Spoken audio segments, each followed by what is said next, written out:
Sabe, geralmente quando a gente pensa em filosofia de alto nível, imaginamos aqueles livros grossos e puerentos, ou talvez um longo debate acadêmico.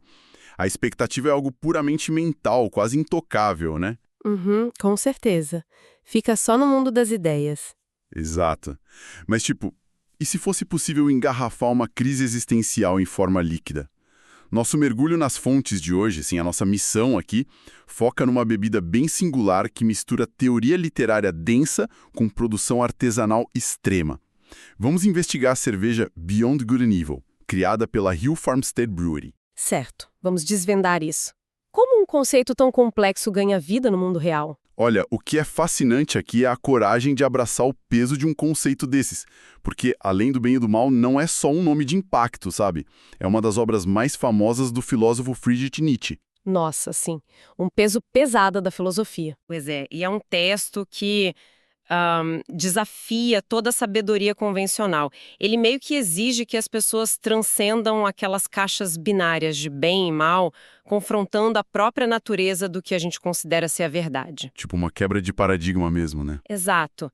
E lendo as fontes, fica super claro que a cervejaria não colou esse nome no rótulo por mero capricho, sabe? Não foi só uma jogada de marketing, então. Porque colocar o título de um manifesto filosófico super denso numa garrafa de cerveja poderia ser só para vender uma bebida artesanal mais cara, parecendo intelectual. Com certeza, poderia muito bem ser, mas esse desafio filosófico informa e inspira diretamente o trabalho deles. Tá, mas como exatamente uma ideia tão abstrata vai parar dentro de um tanque de fermentação? Tipo, como isso se traduz nos ingredientes e na paciência para criar uma cerveja física? É uma ótima pergunta. E para entender isso, a gente precisa olhar para as especificações técnicas da receita e para o método deles. O estilo escolhido para representar essa ideia não é nada sutil, viu? Estamos falando de uma Imperial Double Sweet Stout. Caramba! Envelhecida em barris de bourbon, né? Sim, envelhecida em barris de bourbon. Traduzindo isso para a experiência sensorial, é uma cerveja extremamente escura, densa, robusta e bem doce. A receita original, produzida lá em maio de 2012, levou um toque de um ingrediente muito marcante da região de Vermont. O maple syrup, né? Isso, o autêntico xarope de bordo. E estamos falando de uma bebida potente, porque as fontes apontam a 10% de teor alcoólico. Uma cerveja preta com 10% de álcool recém-saída do tanque deve ser bem agressiva, eu imagino. Sem dúvida. E é bem aí que a metáfora começa a tomar forma, sabe? Uma stout tão alcoólica e densa, recém-fabricada, tem um sabor muito áspero. Ela quase queima o paladar. Tipo, o choque inicial de ler Nietzsche pela primeira vez? Perfeito, é bem isso.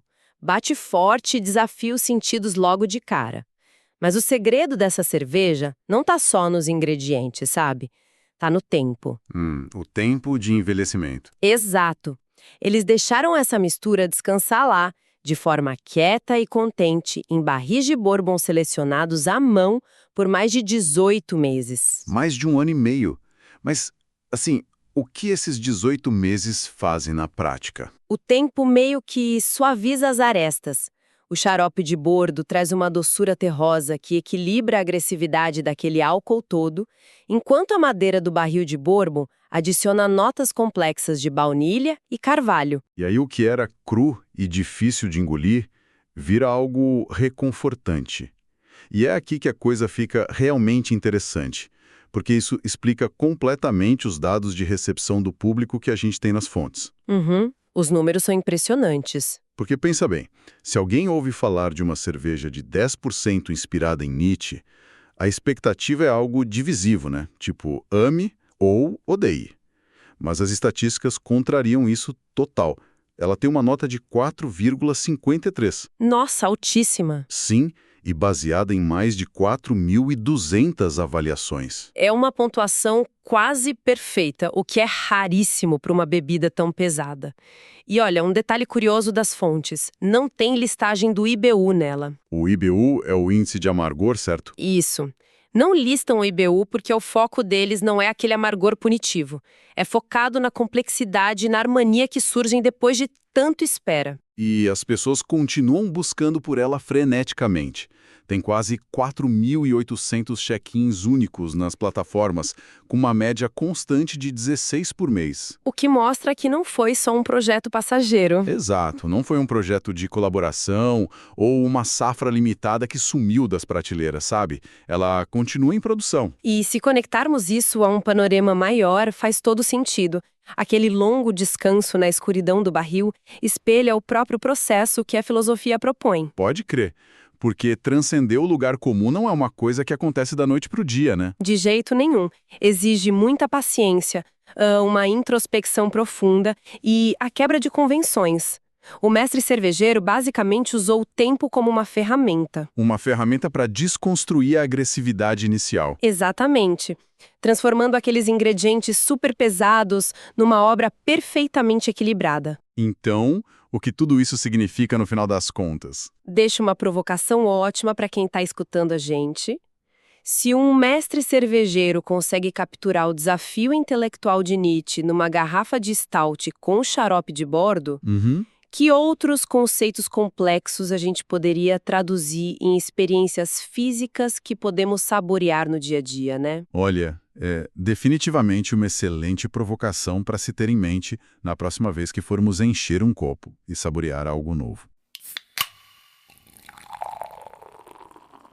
E assim chegamos ao final de mais um episódio do Beer Review, um podcast da Rare Beer Brasil. Aqui exploramos o universo das cervejas artesanais, com histórias, curiosidades e experiências que tornam cada gole especial. Beer Review, Rare Beer Brasil. Se você curtiu, siga o podcast na sua plataforma preferida para não perder nenhum episódio. Compartilhe com amigos que amam descobrir novos sabores e histórias. Beba menos, mas beba melhor. Até o próximo episódio e saúde!